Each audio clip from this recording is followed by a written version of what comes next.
मामले में जिस तरह से SIT जांच हो रही है उसको 15 दिन मोहलत मिली है, विपक्ष इसको लेकर हमले कर रहा है। देखिए,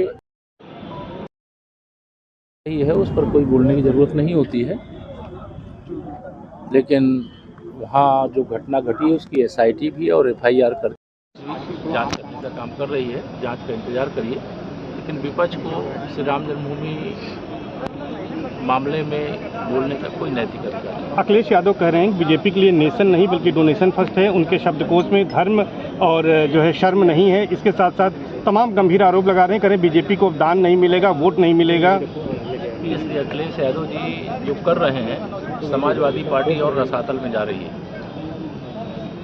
जिन लोगों ने वहाँ कर्मचारी के रूप में सेवा की और लोगों ने इस प्रकार से चोरी करने की घटना की, जिसकी जांच चल रही है, वह निश्चित तौर से पीड़ाजनक है।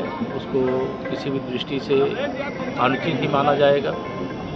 श्री राम जन्मभूमि आंदोलन के लिए जो परम तपस्वियों की तरह काम किए हैं, उसमें आदरणीय चंपत राय जी सहित तमाम श्री राम जन्मभूमि मंदिर निर्माण आंदोलन का हिस्सा रहे हैं।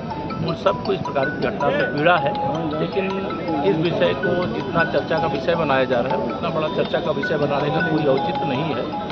जो चोरी करेगा, जो गलत करेगा, उसके खिलाफ कार्रवाई होती है, वो कार्रवाई होती है। अखिलेश का कहना है कि भाजपा राम मंदिर में जो आरोपी है उनको बचा रही है, जो बड़ी मछलियाँ हैं उनको बचाने का काम भाजपा कर रही है। अखिलेश यादव जी जो रामद्रोही परिवार है उसके सवाल कोई बयानबाजी पे सवाल करते हो।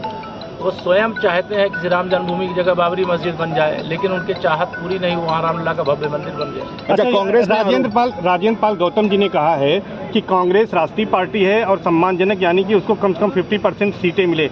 और क्या इसको लेकर लगता है कि एक बात कहती है, चाहे सपा बसपा कांग्रेस तीनों मिलकर के लड़ें, चाहे अलग अलग लड़ें, उत्तर प्रदेश में तीसरी बार भाजपा सरकार बहुत बड़े बहुमत के साथ बनने जा रही है। कांग्रेस के इंडिया गठबंधन कमजोर होगा इससे, जिस तरह की मांग उठा रहे हैं? कमजोर तो हो ही चुका है, उसका बच्चा क्या है? अच्छा, कांग्रेस के शीर्ष कमान ने VBG राम जी पर जो उस पर घोटाले का आरोप लगा, उन्होंने कहा कि पहले ये 300 था, 375 रुपये के हिसाब से इसको किया जा रहा है। देखिए, कांग्रेस को कभी भी किसी भी गरीबों के कल्याण के लिए, गांव के विकास के लिए, देश प्रदेश के विकास के लिए बिना भ्रष्टाचार के कोई योजना मंजूर नहीं है। लेकिन आज यह हो गया है कि अब कोई कुछ भी कर ले, लेकिन लीकेज नहीं रहेगा। गांव का भी विकास होगा, यानी विकसित भारत का विकसित उत्तर प्रदेश का विकसित गांव ये बनने जा रहा है।